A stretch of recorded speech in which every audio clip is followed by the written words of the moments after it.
비행기 타는 거 기대되나요? 기대 안 돼요? 음, 저는 그 초등학교 교사입니다. 예, 제 전공은 이제 초등교육이고 그 중에서 좀 과학교육을 하고 있습니다. 과학교육 하고 있고요. 이제 초등학교 있다 보니 여러 개를 많이 이제 하는 편이고요. 그래서 했고 다행히 감사하게 저에게 좋은 기회가 주어 주셔서 우리 또 아내와 가족들이 많이 도와줘서 이제 유럽도 같이 이번에 갔다 오긴 했습니다. 저는 이제 한 20년 전에 이제 유럽 배낭여행에서 한 30일 정도 그렇게 돌았고요. 뭐 중간에 뭐 독일, 뭐 아이슬란드 뭐 이런 나라 이렇게 가끔 한 두세 번 갔다 왔고요. 그리고 이제 최근에 이제 요번에 2월 달에 이제 파리하고 런던을 갔다 왔습니다. 여러분 이제 비행기 타고 어디로 들어가죠? 파리로 들어가죠. 예. 파리가 맞을까요? 파리가 맞을까요? 프랑스식 발음으로 파리가 맞습니다. 파리바게뜨가 정확한 프랑스식 발음입니다. 어떻게 알았냐? 그 메시를 보러 생제르맹 경기장을 갔었거든요. 그랬더니 사람들이 응원하는 게 파리 파리 그렇게 응원이 게 아니라 파리 파리 그렇게 응원하더라고요. 그래서 아 프랑스 사람들이 파리라고 하는구나 그렇게 아시면 될 것 같고요. 여러분 가실 때를 이렇게 대강 해봤습니다. 모나리자 기대되죠? 예, 모나리자 기대 많이 하고 가셔야 되는데 미리 마음의 각오는 하고 가십시오. 생각보다 그렇게 막 크고 막 이러지 않고요. 감상하실 시간이 많이 없으실 거예요. 왜냐하면 이만한 방 안에 모나리자 달랑 하나 있습니다. 이 앞에 줄 서 있어요. 여러분 가실 때가 피크이기 때문에 시간이 좀 많이 걸릴 수도 있어요. 그리고 이렇게 앉아 이렇게 사진 찍고 뭐 이렇게 해서 이게 사진을 찍으러 간 건지 그림을 구경하러 간 건지 모르겠습니다. 이제 다음 주에 말씀드릴 때는 조금 그림을 이제 해서 조금 더 그림에 대한 설명을 해드릴 건데 이렇게 모나리자는 가서 막 감상하고 막 책에 나와 있는 것처럼 왜 눈썹이 없지? 진짜 눈동자가 나 따라오는 대로 돌아가나? 뭐 이런 거를 봐야 되는데 안타깝게도 그럴 시간이 없어요. 왜냐하면 사람이 너무 많아서. 뭐 들리는 얘기에 의하면 저 아내가 뭐 지진이 나면 저게 방이 뭐 20억짜리인가 뭐 10억짜리인가 그렇다는데 비상 상황이 딱 생기면 저 그림이 지하 수장고로 자동으로 들어간답니다. 화재가 일어나거나 지진이 나면은 이렇게 쭉 들어간대요. 아시겠지만 모나리자 높이가 한 50cm 정도 되는 그런 크지 않은 그림입니다. 하여간 유명한 그림이고요. 여러분 일단은 기대를 하고 가셔야 되고요. 많이 꿈꾸셔야 돼요. 그 다음에 제가 꼭 드리고 싶은 말씀은 진짜 지난주에 권혁선 장로님이 너무 말씀 잘해주셨는데 우리가 교회에서 가는 거잖아요. 선교적 목적으로 가기 때문에 여러분도 어렵더라도 성경 다 읽을 수는 없어요. 다 읽을 수는 없지만 여러분이 제일 재미있게 읽을 수 있는 부분은 창세기. 헤브라이즘의 시작입니다. 유럽 문명이 헤브라이즘과 이 그리스 문명 두 가지 축으로 우리가 가는 서유럽이 문화의 바탕인데 힘드니 구약에서는 창세기, 조금 더 여유가 되면 출애굽기, 예, 여기까지만. 이제 어른들은 말고요, 학생들 이제 기말고사 다 끝났지?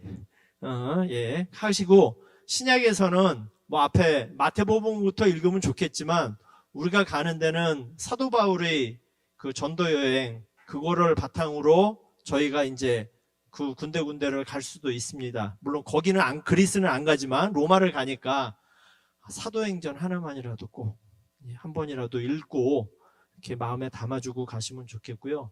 개인적으로 드는 생각은 저희 20분 공동체 성경 읽기 그냥 유튜브로 틀어놓고 그냥 귀로라도 들으셨으면 진짜 제가 뭐 중국에 뭐 아버지 학교 어머니 학교 하느라고 한 몇 번 가보고 이렇게 선교 여행을 이렇게 따라가 봤지만 힘들 수도 있습니다. 장로님 말씀하신 대로 영적 전투가 우리 어린 학생들 아직 경험 못 해봤겠지만 충분히 있을 수 있고 별의별 일이 다 생깁니다. 그러니까 꼭 창세기 재밌잖아 스토리가. 그거 하고 신약에서는 사도행전은 한 번은 꼭 읽어보고 확실한 진리 하나는 아는 만큼 보입니다. 아는 만큼 그건 100% 자명한 진실이거든요. 꼭 문화유산 답사기를 쓴 유흥준 교수가 이야기한 구절을 따오더라도 아는 만큼 보이고 알면 사랑하게 되거든요. 책 꼭 읽으셔야 합니다. 대표적으로 추천해드릴 만한 책들이 이제 이런 책들이 있는데, 제일 좋은 책, 여러분이 학생들한테 무조건 이거, 먼 나라 이웃 나라. 이거는, 근데 이거 쉽지 않아요, 내용이. 이게 사실은 나온 지가 엄청 오래된 책입니다. 이게 75년도부터 나온 책이거든요. 그 옛날엔 시관위와 병어의 모험이라는 이름으로 나왔습니다. 이원복 교수님이 독일에서 유학생일 때 우편으로 한국일보에 보낸 원고 가지고 시작한 책이 이거예요. 이건 제가 가지고 있는 이제 옛날 20년 된 버전인데, 이거 말고 요새 업그레이드해서 나와 있습니다. 이거는 진짜 집에서 사서 소장해 놓고 읽어도 되고요. 좋습니다. 그러니까 먼 나라 이웃 나라 꼭 읽어보시면 앞에 역사가 만화책으로 돼 있어서 쉬운 것 같지만 내용은 무척 심오하고 많습니다. 내용이 많아요. 그러니까 만화책으로 돼 있으니까 한번 휙이라도 읽어보시고, 특히 프랑스 편 읽으실 때는 앞에는 식사를 하신 다음에 읽으셔야 돼요. 왜냐하면 프랑스 편 앞에는 먹을 거 얘기가 쭉 나오거든요. 뭐 오드에르브, 뭐 앙트레, 뭐 이런 그 요리 얘기가 쭉 나오기 때문에 배고픕니다. 그러니까 그거 잘 보셔야 되고요.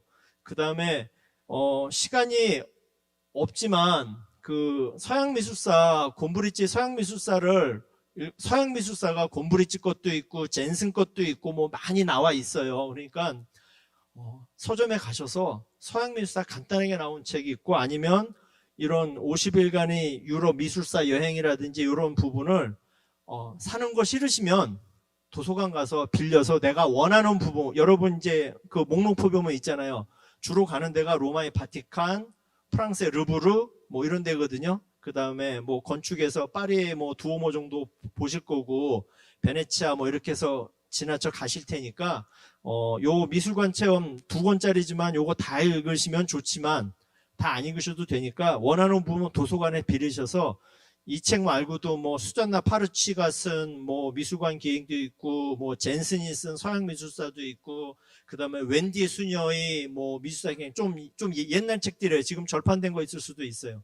그런 책들이 유명하니까 많이 찾아보시고 한 번이라도 읽어보시고 그 그림을 보시는 것이 훨씬 좋습니다. 물론 가서 가이드가 설명을 잘 해주시겠지만, 제 경험을 잠깐 말씀드리면, 이제 96년에 이제 갈 때 대학교 4학년 때였는데, 이제 대학을 좀 늦게 갔거든요. 이제 동생하고 유럽 배낭여행 가게 됐는데 1학기 때 갑자기 미학이라고 하는 철학 과목을 수업을 하게 됐습니다. 그때 수업해 주신 분이 독일에서 철학으로 유학하고 오신 교수님이셨어요. 근데 그 교수님이 교대생들은 미술에 대해서 잘 모르니 미학은 철학인데 아름다움을 어떻게 우리가 생각하느냐를 공부하는 학문이거든요. 그래서 서양 미술을 한번 보면 좋겠다 그래서 제가 한 학기를 서양 미술사하고 미학을 공부를 하고 여름방학 때 갔어요. 제가 유럽에 들고 갔던 책 이겁니다. 이거 하고 서양 미술사 들고 갔어요. 그 다음에 여행 가이드 책 5권 짊어지고 다녔습니다. 확실히 아는 만큼 보이고요, 보는 만큼 사랑하게 됩니다. 여러분 지금 돈 많이 썼잖아, 얘들아. 그치? 돈 좀 뽑아야지, 그치? 미안해, 너무 옛날 가수구나. 싸이는 저기 뉴진스 공연 갔는데 중간에 나올 거니? 얘들아, 아니지. 방탄 BTS 공연 가는데 중간에 나올 거 아니잖아. 그치? 공부하셔야 돼요. 자, 해서 꼭 미술관, 먼 나라 이웃 나라는 꼭 읽으셔야 되고요. 성경 꼭 읽으셔야 되고요. 그 다음에 엑스트라로 미술사 읽으면 좋고, 안 읽어도 요 미술관 있는 책들, 다양한 책들이 있으니까 서점에 가서 한번 보시고, 많은 책들 나와 있습니다. 요새는 제가 PPT에다 안 실었는데 그 유럽 가이드들이 쓴 하여간 미술사, 루브르 박물관 뭐 이런 나와 있는 책들도 많이 있어요. 새 책 안 사셔도 돼요. 알라딘 중고서적 뒤지면 저렴하게 나와 있는 거 있습니다. 구판도 괜찮아요. 왜냐면 미술관, 미술품은 웬만하면 팔지 않거든요. 그러니까 옛날 것도 괜찮으니까 저렴한 거 사서 읽고 해결하셔도 됩니다. 이제 미술사를 하기 전에 유럽 문화에 대해서 잠깐 설명드리고 한번 가볼게요. 유럽은 그 언어들이 그리스어부터 시작해서 다 비슷한 언어 문화권으로 이제 묶여져 있습니다. 그러다 보니, 그리고 헤브라이즘으로 바탕이 됐다는 게 이름에서만 봐도 저희가 알 수 있거든요. 우리가 피터, 성경에서는 베드로죠. 영어는 피터인데 독일은 페터고 프랑스 말로는 피에르입니다. 다 같은 뜻이에요. 특히 그 성경에 뭐 사도들의 이름을 따서 요한, 베드로, 뭐 바울 이런 이름들은 다 이런 식이에요. 그 다음에 뭐 여러분 뭐 피에로, 뭐 그 다음에 베드로, 뭐 표르트 대제 이런 식으로 이게 다 성경에 나오는 베드로입니다. 바울도 마찬가지예요. 우리가 제일 잘 아는 말 폴, 그 다음에 이탈리아 말은 뭐 파울로, 독일어는 파울, 뭐 다 이런 식으로 그 언어들이 다 비슷하고요.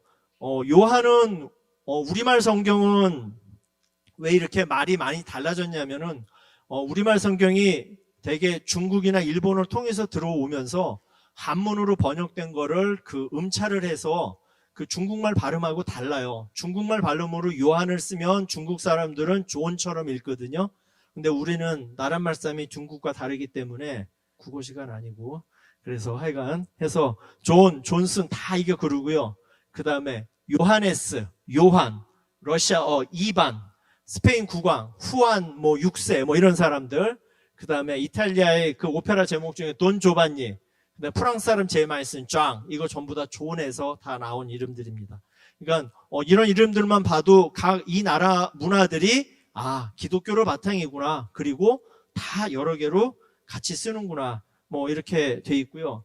여러분 가이드가 따라가고 단체로 가니까 사실 이제 기초적인 거 몰라도 되지만 그래도 혹시나 알고 있으면 뭐 이렇게 뭐 쓸 수 있는데 그냥 뭐 몇 개 써봤어요. 봉수아 이거 프랑스 말. 그 다음에 제일 중요한 거 메르시. 감사하다는 말만 알고 있으면 되게 상점 주인들이 좋아해요. 프랑스로 간단하게 인사 하이 뭐 영어로 인사하는 게 살룻 그렇게 인사합니다. 독일어는 뭐 구텐모르겐 구텐탁, 그 다음에 안녕히 아피더젠. 근데 여러분이 가시는 나라가 그 오스트리아도 그렇고 스위스도 그렇고 스위스 같은 경우 나라어가 국가어가 공통 언어가 4개예요. 그 중에 하나가 독일어거든요. 그러니까 아피더젠, 구텐탁, 땅케 요거만 알면은 오스트리아, 독일 이런 데 가서 의사소통, 물건 사고 아피더젠 하면은 되게 좋아합니다. 왜냐면 유럽 사람들은 동양 사람들 사실 그렇게 막 이렇게 높이 보지 않거든요. 인종차별이 없다고는 티는 안 내지만 이렇게 한 수 아래로 접고 들어가는 경향이 있는데 그런 말 이렇게 써주면 되게 좋아하고 그다음에 나인 뭐 이런 거 있고요. 그 이탈리아는 보통 본조르노, 부어세네라 이렇게 잘 안 쓰고 이탈리아는 다 차오입니다. 갈 때도 차오, 만나도 차오, 안 갈 때도 차오. 그다음에 그라치에 고맙다 뭐 이런 말 정도. 먼 나라 이웃 나라 찾아봐도 되고 나무 위키에 아주 친절하고 발음까지 다 돼 있어요. 그 다음에 잊어버릴까봐 너네들 핸드폰 비싼 거 절대 가져가면 안 돼. 진짜 어머니들 애들 핸드폰은 아이폰은 그 가면 형님들이 딱 노리고 있어요. 이제 지하철 여러분은 지하철 탈 일이 없지만 만약 배낭여행 갔다 우리 맨날 어떻게 이렇게 문에 기대서 이렇게 핸드폰 하고 있잖아. 그러면 그 형님들이 그렇게 지나가면서 문 열리면 문 열렸다가 닫힐 쯤 되면 이거 탁 채가지고 그냥 갑니다. 아시겠죠? 그리고 걔네들이 갤럭시 A80 이런 거 절대 안 가져가요. 알죠? 걔네들도 보는 눈이 있어요. 그래서 그 유랑이라고 네이버 카페에 보면 저 핸드폰 잊어버렸어요. 지금 위치가 아프리카 시에라리온이에요. 뭐 이렇게 되어 있습니다. 그래서 꼭 말씀드리는 거는 다이소 가시면 1,000원짜리 그 고무줄 같은 링이 있어요. 플라스틱 링.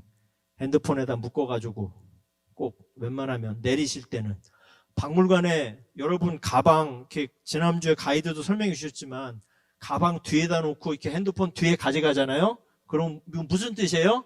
형님들 이거 한국에서 온 좋은 핸드폰이에요. 형님들 가져가셔서 용돈으로 쓰세요. 이런 소리예요. 뒤에 있는 거 내 거 아니에요. 항상 가방도 앞으로 매셔야 돼요. 앞으로 매셔야 돼요. 그리고 핸드폰도 웬만하면 목걸이, 끈. 같이 가시는 어른들도 마찬가지입니다. 여름이라 저는 겨울에 가서 소매치기가 덜 했거든요. 다행히 지금 파리가 내년에 올림픽해서 치안이 많이 조금 물론 지금 이제 시끌시끌하죠. 근데 한 달 지나면 이제 여러분 갈 땐 별일 없을 거예요. 그리고 가이드하고 다니고 저희는 관광지만 다닐 거니까 큰 문제는 없는데 그래도 소매치기가 여름이면 소매치기도 여름이 성수기예요. 관광도 성수기지만 소매치기 성수기고 로마는 더 합니다. 로마 바티칸시티 가면은 줄을 몇백 미터씩 서요. 그 성당 입장하느라고. 물론 가이드가 여행사에서 알아서 최적의 시간대 인도해 주시겠지만 많이 기다리고 사람 빠글빠글 합니다. 진짜 우와 이거네 이야 이랬는데 집에 와보면 핸드폰 없어요. 바티칸은 방이 수백 개가 넘거든요. 방 보고 나왔는데 다음 방 가서 사진 찍으려고 봤는데 얘가 없어요. 그래서 그 네이버 검색하시면 근데 막 무서운 얘기도 많아요. 뭐 핸드폰 저기 칼이 안 들어가는 무슨 가방을 사야 된다 뭐 이런 얘기도 많은데 이렇게 일단 여러분이 하니까 그거는 여러분이 알아서 선택을 하셔야 되고 핸드폰은 웬만하면은 가져갈 수 있으면 근데 중요한 건 너희들 사진이 중요하잖아요. 그렇지? 또 이게 비싼 핸드폰이 사진은 잘 나오잖아요. 만약에 이걸 가져가고 싶다 그러면 일단 데이터 한 번은 백업 해놓고 끈 묶어서 꼭 가지고 다닐 수 있도록 끈 묶어서 꼭 가지고 다니셔야 됩니다. 거짓말 같죠? 저 96년에 소매치기를 한번 당했는데 어떻게 당했냐면은 저희 배낭여행이니까 이제 한국 애들이 열댓 명 갔을 거 아니에요. 헝가리에서 집시들한테 당하는데 체격이 이런 아저씨들 넷이서 한 사람을 찝어가지고 이렇게 넷이 둘러싸요. 손 안 대고. 그리고 초등학교 1, 2학년 애가 와서 주머니를 뒤져요. 근데 그 애를 빼내려고 하는데 150kg짜리 넷이 붙들고 있으니까 안 빠져요. 안 빠집니다. 근데 소매치기가 걔가 이렇게 우리 빤히 보이는데 뒤져서 가져가요. 옆에 있는 그 동네 사람들은 웃고 있고. 여러분 지하철 탈 일은 없어서 그러니까 안 당하시겠지만 하여간 소매치기는 조심하셔야 됩니다. 자, 그 다음에 우노도 스트레스 이런 거는 여러분 필요 없을 것 같고요. 숫자 이런 거 있고요. 그 다음에 제일 중요한 거 이건 하나 말씀해 주세요. 물. 제일 편안한 거 에비앙 비싸요. 유럽의 물은 다 석회질이에요. 석회질이기 때문에 수돗물 그냥 드시면 옛날 이순신 장군이 그 석회가루 풀어가지고 쌀뜨물인 줄 알고 이렇게 했다고 해서 일본 애들이 왜군들이 먹고 배탈 났다는 것처럼 물을 갈아 먹으면 여러분 배탈 날 수 있는데 그래서 유럽은 다 물 사 먹습니다. 물론 가이드가 버스에서 물을 판다고 하니까 그거 사 드셔도 되고요. 혹시 여러분이 한국 사람들 입맛에 제일 많이 맞는 거는 이런 그 에비앙이나 볼빅 같은 거 이런 거. 근데 에비앙이 한국도 비싸지만 물론 한국보다는 싸지만 거기 있는 여기 나오는 물 중에서는 그래도 조금 비싼 편이에요. 근데 에비앙이 제일 선택할 수 없으면 제일 무난하고요. 볼빅 이런 것도 괜찮고 이 크리스탈라인 이런 것도 괜찮아요. 근데 유럽은요 그 탄산수가 되게 많아요. 생수인데도 탄산수가 있어요. 우리나라 그 삼다수병 같은 건데도 탄산수가 있어요. 그래서 잘못 사면은 그냥 탄산수를 먹어야 되거든요. 여기 물론 내추럴 워터랑 스틸 워터, 노 스파클링 이렇게 되어 있는 것도 있는데 제 개인적인 경험으로는 사기 전에 한번 이렇게 눌러보시면 탄산수는 콜라 사이다처럼 단단하겠죠. 물은 좀 살짝 말랑말랑합니다. 물론 이게 틀릴 수도 있는데 이러면 거의 맞더라고요. 그래서 혹시나 편의점에서 시원한 물 사드실 때도 이런 가스 이런 거 하시고요. 이탈리아 가서 물 시킬 때는 여러분 잘 아는 말 시키면 돼요. 아쿠아, 아쿠아리움, 아쿠아리스트. 그 라틴어에서 온 말이거든요. 그리고 물이에요. 그래서 우노 아쿠아 그러면은 물 한 병 이렇습니다. 물론 여러분 제일 잘 아는 영어 해도 돼요. 영어. 예, 웬만하면 알아들어요. 예, 해서 하시면 되고요. 그 다음에 이런 말은 넘어갈게요. 자, 목사님이 쭉 말씀해 주셨는데, 문명은, 세계의 문명은 보통 이렇게 4대 문명 얘기해서 황하, 그 다음에 인더스 문명, 그 다음에 저희 있는 유럽은 이집트와 메소포타미아 문명으로부터 이제 시작이 됩니다. 그래서 이 메소포타미아, 메소포타미아는 우리가 알고 있는 여기 지금의 이란, 이라크가 맨날 쌈질하고 맨날 전쟁만 해서 나라가 우스워 보이지만 그 나라는 경주보다 더한 나라입니다. 거긴 파면 무조건 기원전 3000년 전이에요. 땅에서 나온 유물들은. 그 다음에 여기에서 유프라테스 강과 티그리스 강 쪽에 있는 지금 이란 이라크 지방이고요. 이 중에 이제 우리가 제일 잘 아는 창세기에 나오는 갈대아 우르가 여기 메소포타미아 요 아래쪽에 있습니다. 물론 학자들 사이에서는 우르가 여기가 아니다라고, 아브라함이 여기서부터 시작된 게 아니다라고 하는 분도 있지만, 이제 많은 수의학자들이 저렇게 우르가 있고 메소포타미아부터 시작해서 갈대아 우르, 그 다음에 그 옆에 있는 이쪽에 있는 레바논, 이스라엘까지 제이로 시작하지만 예루살렘으로 읽습니다. 예루살렘, 그렇게 해서 이제 아브라함이 오는 거고요. 유럽의 문명은 그 그리스 로마 문명이 기초가 된 헬레니즘과 아까 우리가 봤던 아브라함으로 시작하는 창세기에 나오는 헤브라이즘, 유럽 문명이 기초가 됩니다. 아까 처음에 말씀드린 것처럼 이름으로만 봐도 이런 헤브라이즘이 기초가 되어 있다는 걸 우리가 알 수가 있죠. 헬레니즘은 이제 그 그리스 문명으로 시작하는 그 문명인데, 결국은 이렇게 땅덩어리를 제일 넓힌 거는 알렉산더 대왕 때 가장 땅덩어리를 제일 넓혔죠. 기원전 30년이 왜 여기다 써놨냐? 알렉산더가 죽은 때가 기원전 30년이에요. 그래서 이때 그리스의 영향력이 아주 절정에 달한 그런 시대고요.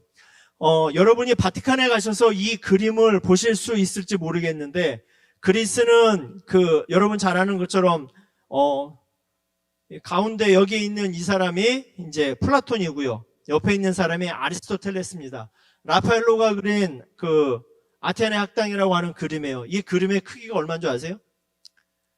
이 길이가 7m짜리입니다. 그리고 이 안에 아시는 것처럼 플라톤, 아르키메데스, 뭐 유클리드, 뭐 이런 사람들이 다 여기서, 이제 아르키메데스예요. 지금 그 컴퍼스로 다 뭘 그리고 있죠. 그 다음에 플라톤은 이데아, 우리가 알고 있는 동굴의 비유를 통해서 그 이데아, 이상형은 세계로 얘기하고, 손가락으로 앞으로 내밀고 있는 사람이 아리스토텔레스.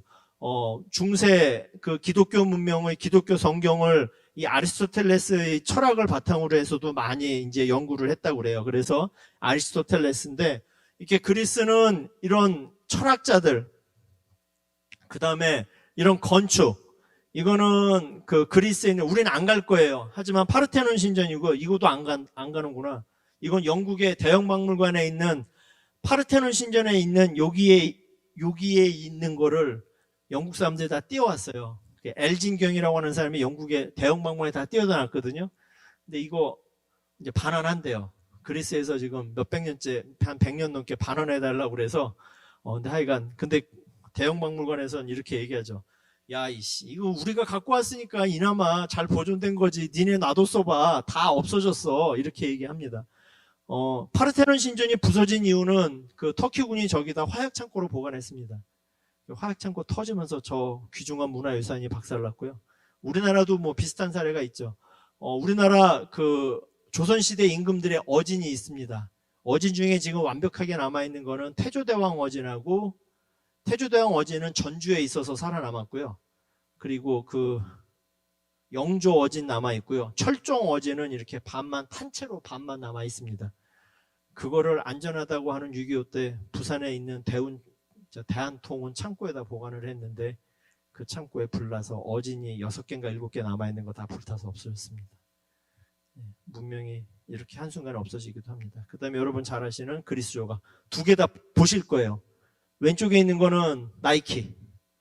우리 친구 나이키 옷 입었네. 나이키. 사모트라케 니케. 사모트라케는 그리스의 한 지방이고요. 밀로의 비너스 말씀 들으셨죠? 다음 시간에 사진 보여드리겠지만 밀로라는 것도 지명입니다. 그 비너스 상이 발견된 거고, 얘의 정확한 명칭은 사모트라케 니케예요. 사모트라케는 그리스 지방 중에 흑해에 가까운 지방인데 거기서 발견된 겁니다. 이게 이 계단 쭉 위에 있어요. 르브르에 있습니다. 가서 아마 보실 거고요. 이거는 로마 바티칸에 있습니다. 라오콘. 1500년대에 로마를 발굴하다가 발견된 그리스 조각 중에 가장 최고 조각이라고 하는 거고요. 그리스는 꼭 미켈란젤로가 이거 한 것 같죠? 미켈란젤로가 그린 조각한 것 같지만, 지금 그리스 조각은 그 우리가 아는 한 가장 인체의 아름다움, 아까 목사님 말씀하셨지만 헤브라이즘은 신과 관련된 거였다면 이 헬레니즘은 철저하게 인간 세상을 관련해서 했습니다. 그래서 그리스는 인간 중심으로, 그리스는 신들이 인간처럼 막 이렇게, 애들 있어서 더 이상 말을 못 하겠네. 인간이 인간처럼 이렇게 서로 막 결혼하고 막 애기 낳고 막 이러잖아요. 예, 그렇습니다. 그러다가 이제 그리스가 뭐 유명한 전쟁들, 페르시아 전쟁, 뭐 페르시아 전쟁에서 여러분 제일 잘하는 거 마라톤, 우리가 이겼다 이거. 그 다음에 성경에도 뭐 많이 나오는 그 크세르크세스 해서 전쟁을 시작했는데 다 전쟁이 지죠.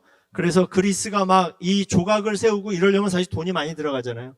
그래서 막 강성하고 거기에 페르시아가 그 나라를 정복하고 침략을 하려고 해서 했는데, 이게 연도를 보세요. 기원전 몇 년이요? 490년입니다. 이때 그 헤로도투스의 역사라는 책에 보면은 뭐 전선이 몇천 척이었다라고 얘기하는데, 지금 학자들은 이제 그렇게까지는 아니었을 것이다. 약 한 15,000명에서 25,000명 정도라고 생각을 하는데, 말이 그렇지 25,000명이면 어마어마한 군대입니다. 네, 그렇게 해서 했고, 이제 살라미스 해전에서 이제 그리스한테 박살나고, 그 다음에 얘네가 너무 아테네가 잘 나가니까 스파르타하고 붙죠. 그래서 스파르타 네이버 검색하시면 잘 나오는 그 영화 중에 300이라고 하는 영화 있습니다. 다 우통 벗고서는 막 와 하는 실화예요. 실화. 실화에서 그 진짜 300명이 목숨을 다 바쳐서, 왕부터 신하까지 바쳐서 그 했는데 결국은 아테네가 이제 되죠. 자, 이 옆에 있는 사진은 아까 이제 목사님 말씀하신 그 사도 바울의 전도 여행입니다. 여러분이 아는 유명한 지명들 있죠. 뭐 에베소, 뭐 그레데, 뭐 이런 뭐 구르보, 뭐 이런 가이사라, 뭐 이런 그 데살로니카, 빌립보, 요게 그거고요. 요게 이제 성경이 말이 어려워서 제가 이제 실제 지도에다가 이제 해봤습니다. 아덴은 아테네고요. 아덴은 아테네고, 데살로니카 저 위에 있고, 여기 에베소가 요겁니다. 여기 있는 거고요. 그 다음에 크레타 섬, 그리스 문명이 시작하는 게 미노아 문명하고 크레테 문명이 있거든요. 그 크레테가 성경에는 그레데라고 번역이 나옵니다. 그 다음에 스파르타가 여기고요. 아테네가 여기 아덴, 그 마라톤 평원이 여기입니다. 여기 있는 요런 지역을 이제 다 그리스 문명의 지역이고, 사도 바울이 저 지역들을 이제 여행하게 된 거, 그 전도를 하러 전도 여행을 다니게 되죠. 그래서 이런 그리스 문명을 바탕으로 하는 게 있고, 그 다음에 아까 말씀하신 헤브라이즘. 근데 이거는 목사님들이 딱 주고 설명해 주셔서 요거 넘어가도 될 것 같습니다. 창세기, 출애굽기 정도까지 읽어보시면 요건 다 해결될 것 같아요. 자, 이거는 꼭 보여드리고 싶었어요. 이게 고레스 칙령의 그 유대 민족을 내 원래대로 돌아가라고 한 그 고레스 칙령이 있는 신린도입니다. 쐐기 문자, 이거 대형박물관에 있어요. 이게 문자가 해석이 되면서 성경에 나온 그 에스라에 나온 고레스 칙령이 거짓이 아니었구나. 실제로 역사적으로 증명된 그런 사진입니다. 이걸 보러 갔는데 가이드도 그렇게 설명해 주더라고요. 교회 다니시는 분들은 이 앞에서 꼭 사진 찍고 가고 되게 중요시하게 생각한다고요. 쐐기 문형이고요. 그리고 나서 이제 아브라함 시대가 지나서 이제 예수 그리스도가 탄생하고 부활하면서 맨 마지막 문구, 온 유대와 사마리아 땅끝까지 내 증인되리라는 예수님의 말씀을 따라서 우리가 이렇게 선교 여행도 준비하고 교회 생활도 열심히 하고 성경도 읽고 그렇게 하죠. 자, 근데 이제 그 당시 이제 바울이 전도 여행을 떠날 당시에 헤브라이즘이 본격적으로 유럽 문명에 영향을 끼치게 될 때 가장 큰 역할을 하게 된 나라는 바로 로마입니다. 로마는 여기 로마 그 이탈리아 중부에 있는 그 티베레 강가에 있는 조그만 어촌 도시였어요. 그 런던도 여기 브리타니아라고 돼 있는 저 위쪽에 보면 론도리움이라고 있는데, 저기도 마찬가지로 조그만 테임스 강가에 있는 조그만 어촌 동네였거든요. 근데 이 로마가 이제 번성하기 시작을 해서 결국은 이탈리아를 다 통일하고 지중해 주변에 있는 모든 것을 다 통일하면서 어마어마한 최초의 제국으로 그렇게 만들어지게 됩니다. 로마가 우리에게 남긴 유산은 많이 있습니다. 로마의 법전, 그 다음에 우리가 쓰고 있는 달력은 이제 로마에서 쓰고 있는 달력을, 그전에는 달력이 그렇게 정립이 안 된 태양력이 아니었거든요. 그러니까 태양을 기준으로 하는 달력을 쓰는데, 율리우스 케사르가 이집트를 점령하고 그 이집트를 점령한 다음에 이집트 사람들은 이미 태양을 기준으로 하는 달력을 쓰고 있었어요. 그래서 그걸 갖고 와서 율리우스력이라고 하는 달력을 만듭니다. 지금도 천문학에서는 줄리안 데이라고 그래서 그 율리우스력이 그 숫자가 계속 올라가거든요. 날이 숫자를 세거든요. 그래서 그렇게 세는 거를 하는데, 로마의 도로, 아시는 것처럼 로마는 이거 수도교거든요. 2000년 전에 만들어진 수도교예요. 수도교가 뭐냐면은 그 이름이 수도교가 아니라 물이 흐르는 곳입니다. 로마는 장영실처럼 뛰어난 기술자가 많았던 것 같아요. 그렇게 해서 썼고요. 도로는 지금도 그 로마 도로를 그대로 쓸 만큼, 여러분 로마 가시면 로마 도로는 우리처럼 이렇게 보도블록이 아니라 다 돌멩이, 물론 많이 바뀐 데도 있지만, 여러분 나보나 트레비 분수 같은 데 가시면 그 앞에 다 이렇게 올통불통한 돌이에요. 거기에 캐리어 끌고 다니면 달달달달달 소리 납니다. 이제 그런 식으로. 근데 2000년 동안 도를 얼마나 잘 만들었는지, 우리나라는 지금 비 오면 이렇게 물 고이잖아요. 로마의 도로는 2000년이 지나도 그런 게 없습니다. 그대로 쭉 있고요.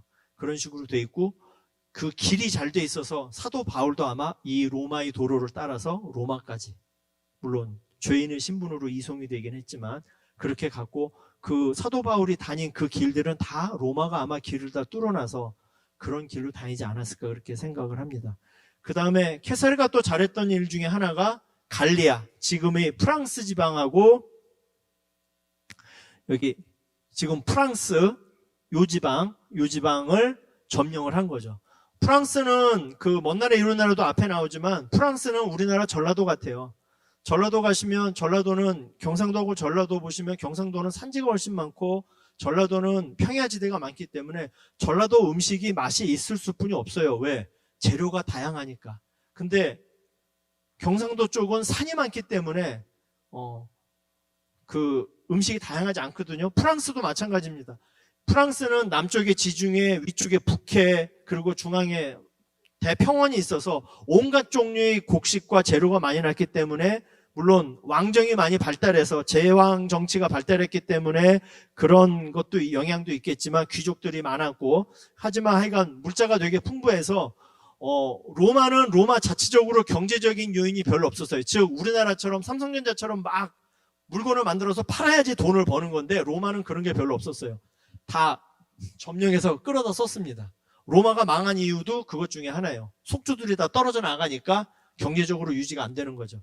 그래서 이 갈리아 지방을 했고요. 그 다음에 그 브리타니아, 저기까지 했지만, 그 문명이, 로마의 문명과 로마의 법이 다 거기에 영향을 미쳤기 때문에, 그 사도 바울이 로마에서 순교를 했지만 그 것들이 다 게르만족에까지 전파될 수 있었던 이유 중에 하나도, 다 이렇게 로마 제국이 커서 그 제국의 여러 가지 그 기초되는 그 사회 기초 시설들이 잘 돼 있었기 때문에 그런 것들이 잘 돼 있었고요. 그다음에 뭐 참고로 런던이라는 이름은 로마군 주둔할 때 론도니움 이렇게 해서 이게 아마 케사르 시대 때 거고요. 그다음에 여러분이 아시는 라틴어 있어요. 물론 교회 다니셔서 아버지들 술 많이 안 드시겠지만, 그 고음 나와서 대웅제약 우루사 하는 거 있죠. 그 우루사가 라틴어로 곰입니다. 이렇게 그 곰 쓸개집에서 우루소 데속시콜린 애시드라는 걸 뽑아가지고 쓰거든요. 그다음 여러분 잘 아는 단어 있어요. 왔노라, 보았노라, 이겼노라. 베니, 비디, 비치. 예. 비치는 빅토리고요. 베니는 오다, 컴, 비디. 뭐 이런 식으로 왔노라, 보았노라, 비디, 비주얼, 뭐 이런 뜻이고요. 그 다음에 옛날에 저 어렸을 때 많이 봤던 밀림의 왕자 사자 레오도 이제 라틴어입니다. 그 다음에 뭐 요새 쓰는 것 중에 캐널, 그 강아지들 뭐 훈련하고 뭐 하는 거 있죠. 그게 라틴어로 걔가 케네스거든요. 다 여기에서 온 말이니까 유럽 언어의 가장 기본이 되는 거고요. 뭐 20세기 사람인 처칠도 공부 못해가지고 학교에서 라틴어 빵점 맞아가지고 퇴학당하고 그래서 육군사관학교도 막 이렇게 늦게 들어가고 막 그랬습니다. 그래서 라틴어 늦게까지 했고요. 여러분 가서 보시게 될 콜로세움입니다. 얼마 전에 뉴스에 나왔습니다. 어떤 미국이었나 영국이었나 어떤 겠다고 막 그랬습니다. 뉴스에 나왔거든요. 콜로세움이 있고요. 저만큼 무너져 있는데 잘 보존돼 있고 여러분 내부는 아마 안 들어가실 거예요. 왜냐하면 내부 들어가려면 돈도 내야 되고 줄이 길어요. 아마 안 들어가실 것 같아요. 근데 하지만 저도 안 들어갔어요. 왜냐면 옛날에 학생 때 가서 너무 입장료가 비싸서 겉에만 보고 사진 찍고 그러고 왔습니다. 뭐 아시는 것처럼 목사님 말씀하신 것처럼 영화 보면 많이 나오죠. 그리스도인들을 풀어놓고 죽여라 살려라. 이렇게 하면 살리는 거고 이렇게 하면 죽이는 거고. 콜로세움에 또 비밀도 하나 있습니다. 여기서 물 채워가지고 수전도 했습니다. 물을 채워서 수전을 하고요. 진짜 무서운 얘기지만 동물 풀어서 사람 죽이게 하고 피가 막 흐르잖아요. 그러면 이제 모래를 또 다시 덮고 다음 판. 로마가 제국을 유지하는 그런 수단 중에 하나였습니다. 그래서 이제 바울이 이런 곳에 가서 에베소서, 빌립보서, 골로새서, 빌레몬서 여기 나온 성경들은 짧어. 얘들아 짧고 엄마 아빠한테 자랑해도 돼. 성경 하나 다 읽었다고. 빌레몬서 되게 짧거든. 그렇게 한 번씩 해보셔도 좋고요. 이 주여 어디로 가시나니까 그 폴란드의 작가 센키위치가 쓴 쿠오바디스라고 하는 그 영화로도 나와 있습니다. 제가 이제 채널 돌리다가 이렇게 이런 거 딱 보려고 딱 멈추면 애들이 아빠 또 시작했어. 옛날 영화 또 보려고 그래 이러는데 이거 시간이 없어서 안 보겠습니다. 여기 그 2편에 23분 47초에 가면 유튜브를 한번 찾아봐. 요 부분만 23분 47초 2편에 있어. 그 2편에 있으니까 거기에 베드로가 가다가 예수님이 나타나는 그 옛날 영화가 있어요. 아주 유명한 영화니까 한번 봐도 좋을 것 같습니다. 그래서 이제 사도 바울이 이런 식으로 이제 전도 여행을 했고 로마에까지 됐고 로마의 종교가 퍼져나가면서 로마의 하층민들에게 주로 현실이 너무 힘들고 어려우니까 아시겠지만 로마는 귀족들은 진짜 살만했거든요. 로마 사람들은 밥을 앉아서 안 먹었대요. 다 누워서 먹었답니다. 그리고 밥을 하루에 3끼 먹은 게 아니에요. 4끼, 5끼 마음대로 먹었어요. 마음대로 먹고 어떻게 했냐면 배가 부르면 죄송합니다. 다 토했습니다.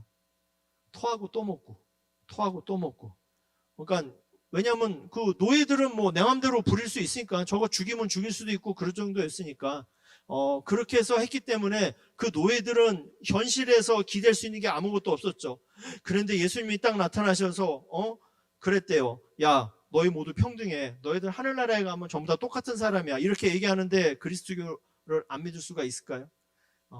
해서 이것이 널리 퍼져나가면서 물론 아시는 것처럼 뭐 AD 64년에 네로라고 하는 희대의 또라이 같은 황제가 나타나서 로마에다 불 지르고 이거 즐겁다. 와, 다 불타는 로마요. 너는 나의 시 근원이구나. 막 이렇게 시를 읊었다고 하는데 진짜 네로는 조금 하여간 그 로마에 그런 이상한 사람들이 많아서 기독교인들이 많이 핍박을 받았지만 결국은 이거를 억제하지 못하고 콘스탄티누스 황제가 기독교를 인정을 해줍니다. 근데 사실 요거는 정확히 아셔야 될 것 같아요. 밀레노 칙령은 기독교만 인정한 건 아닙니다. 로마의 황제 숭배 사상을 조금 누그러뜨린 거예요. 다른 종교들도 다 인정해 주겠다. 종교의 자유를 선포한 그런 칙령이라고 볼 수 있습니다. 어쨌거나 우리는 이거를 통해서 로마의 기독교가 공인이 되었고 그걸 바탕으로 테오도시우스 황제 때 그리스도교가 로마의 국교가 되면서 이제 로마 전체가 다 이제 국교가 되고 그러면서 이제 로마가 잘 살았는데 이제 아시겠지만 점점 이제 로마가 쇠퇴하고 이 동쪽이 먹을 게 많고 환경이 좀 좋으니까 이런 쪽으로 여러 가지 정치적인 목적으로 인해서 콘스탄티노플로 왜냐하면은 자꾸 이제 침략을 했거든요. 그 다음 사전에 나오는 게 이제 훈족인데 이건 그 박물관은 살아있대 나와서 나오는 거 한번 봐봐 옛날 거 훈족 와 하는 거 그 훈족인데 그 아텔라입니다. 이게 아텔라 그 동전이고요. 이건 영화 속에 영화 배우가 이렇게 한 거니까 훈족은 아직도 역사 속에 조금 이렇게 한번 아틸라만 확 살았다가요 없어졌어요. 그래서 훈족을 우리 국사 시간에도 흉노족을 훈족이라고 이야기하는 학자도 있습니다. 근데 저도 자료를 찾아보니까 그게 꼭 정설은 아니더라고요. 근데 하여간 이 동방에서부터 어마어마한 아틸라는 진짜 무서운 사람이었거든요. 그래서 유럽에서 아틸라 왔다 그러면 울던 애도 울음을 끊칠 정도라고 이야기했었습니다. 근데 아틸라는 진짜 정치를 잘했대요. 그리고 부하들을 잘 다루고 진정한 리더였던 것 같아요. 그래서 이 사람들이 침략을 해보니까 여기 숲에서 살던 아까 목사님 말씀하신 독일 민족들, 주로 게르만족들이 그걸 견디지 못하고 밀려오니까 계속해서 밀려서 자꾸 어디를 침략해요? 왜냐하면 이 로마 귀족들은 먹을 게 풍족했잖아요. 뭐 먹다가 뱉고 뭐 이렇게. 사베테의 기원이 어딘지 아세요? 로마입니다. 야, 저기 알프스 산에 있는 로마 얼음 떠와. 그래서 얼음에서 과일 넣었다가 그거 얼린 거 먹는 게 로마 사람들이었거든요. 그래서 그거를 하다 보니까 먹을 만한데, 그러니까 자꾸 하고 로마에 자꾸 인구수도 계속 줄었어요. 그러니까 군인도 없고. 그러니까 그 용병을 쓴 거죠. 요새 그 러시아 바그너 그룹 같은 용병을 쓴 겁니다. 근데 걔네들이 반란을 일으키죠.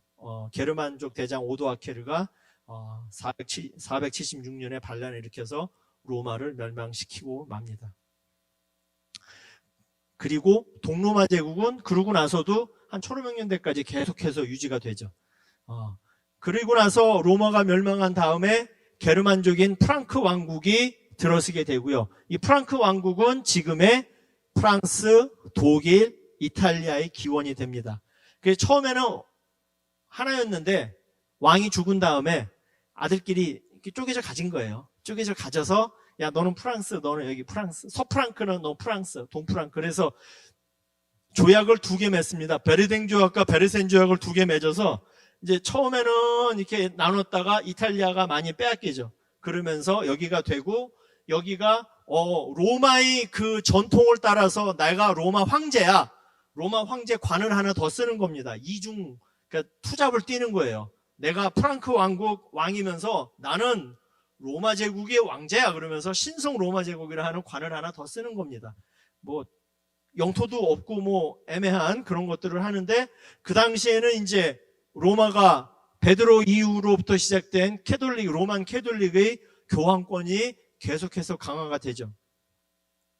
그러면서 이게 또 중요한 사건 중에 하나가 이제 십자군 전쟁입니다. 그리스도교와 기독교의 그런 충돌이기도 하고요. 그 다음에 성지순례를 목적으로 하기도 했습니다. 그래서 십자군 전쟁이 예루살렘 딱 한 번만 점령하고 끝이에요. 그리고 그 사람들이 갔다가 다시 돌아와요. 다시 돌아옵니다. 왜냐하면 성지순례의 목적들이 많았대요.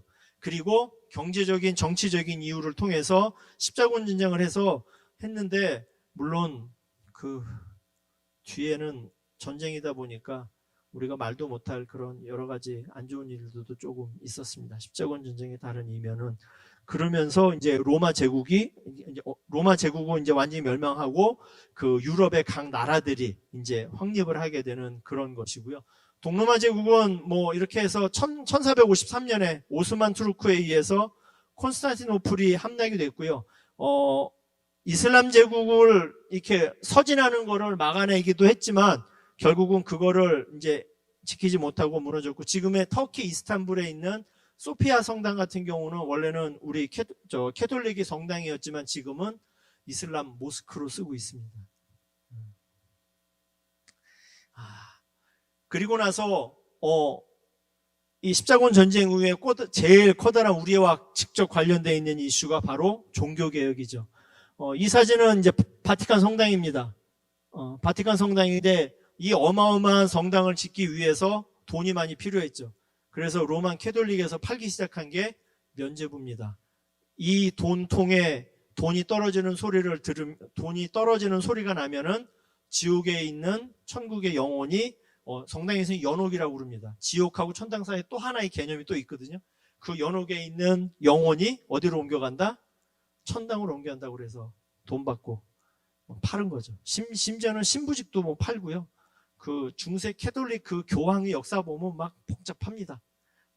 그런데 그거를 여러 가지 것으로 너무 오래 1000년 동안 유지가 되다 보니 그 부패한 권력에 대해서 나오는 염증으로 이제 뭐 이건 바티칸 성당이에요. 내부 성당.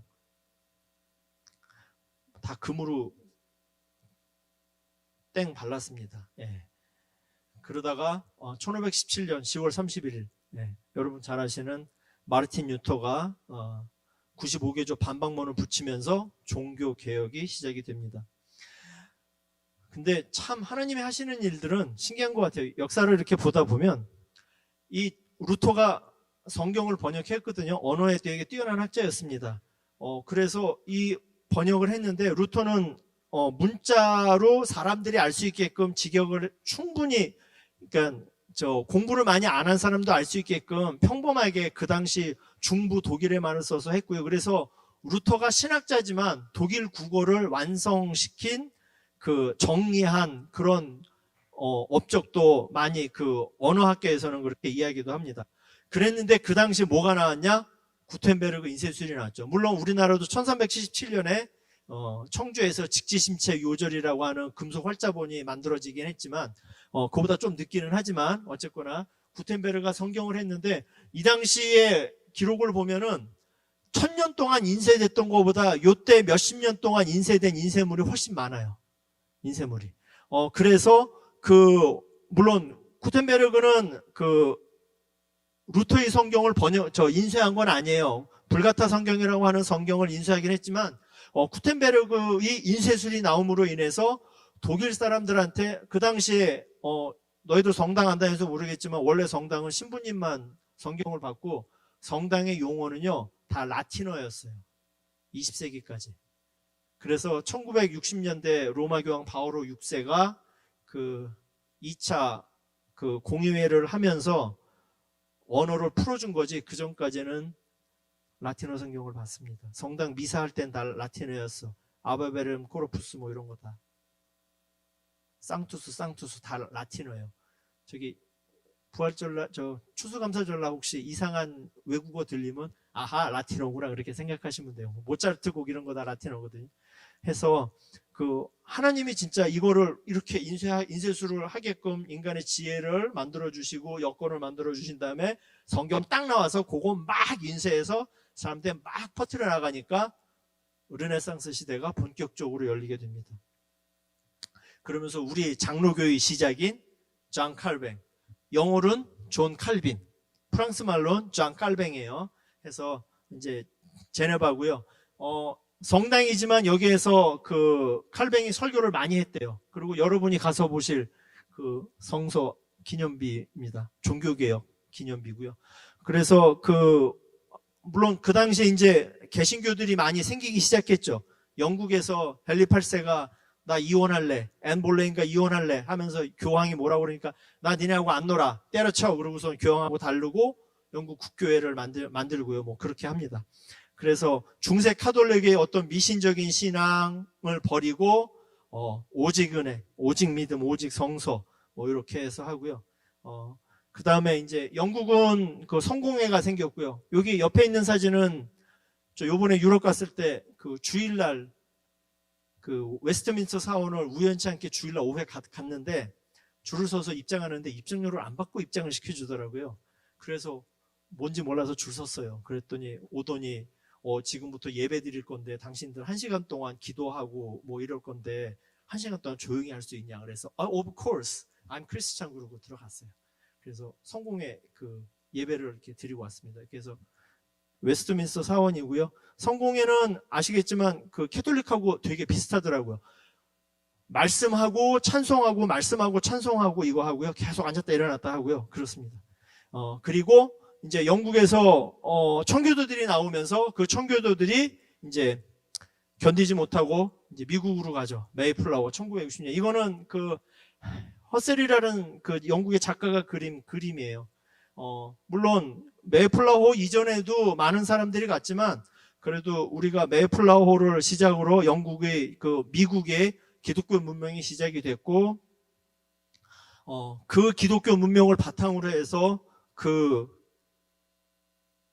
이제 우리가 이렇게 종교 생활을 잘하고 평양 대부흥 운동까지 일어나게 됐죠. 저도 제가 6대, 제가 6대째 때거든요. 저희 외고조 할아버지께서 외고조 할아버지께서 서양 선교사가 북한 의주 사셨는데 선교사님들이 그 타고 다니던 자전거를 보고 그거 자전거 한번 태워달라고 할아버님이 쫓아다니셨대요.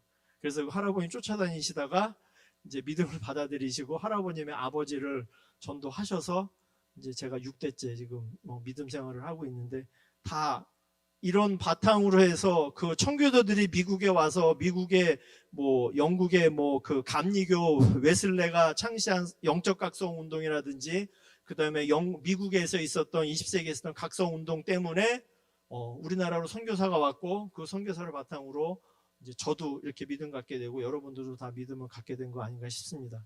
그 외에 이런 것들은 막 복잡하고 많지만 하여간 그거는 여러분이 이제 자료를 읽어보시면 될 것 같고요.